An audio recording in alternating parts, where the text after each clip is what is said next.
હા તો કાપી નાખો. પૈસા આલવાની ના પા તો કાપી જ નાખવાનું. દયા નહીં બતાવવાની કોઈ ના આગળ. બોલો બીજી વિભાગમાંથી બોલું ભાઈ. મારા ફોનમાં બેટરી નથી, મારા જીવનમાં છોકરી બી નથી. 4 કલાકથી ઘરની બહાર બેઠો છું, પણ તારી લાઈટ કેમ આવતી નથી? ભાઈ લાઈટ તો અમે મોકલી દેતા, પણ ભાઈ ને આ તો બધું ફૂલ વરસાદ ચાલુ છે. લાઈટમાં કોઈ ફોલ્ટ થઈ જાય વરસાદની અંદર તો એની જવાબદારી કોણ લે? તું લે કે હું લે?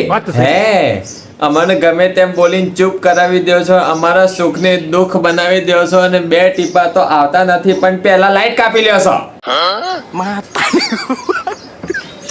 જો તમારી આ વાત બી બરોબર છે, પણ તમે બિલ તો કોઈ દિવસ જમા કરાવતા તો 100 ના, પછી લાઈટ જેવી જ ના આવે. SBI બેંકમાં મારું ખાતું છે, ફોનમાં મારા બેટરી પણ ઓછી છે, તમારી લાઈટ તો આમે આવતી નથી, પણ પેલું બિલ આવી જાય છે. જોવા મારા સાહેબ એક નોટિસ જાહેર કર્યું છે ભાઈ, જેનું બિલ ભરવાનું પેન્ડિંગ છે એ ઓના ઘેર લાઈટ મોકલવાની નથી. જો સાહેબ નું કીધેલું 12 વરસાદમાં જવા દો.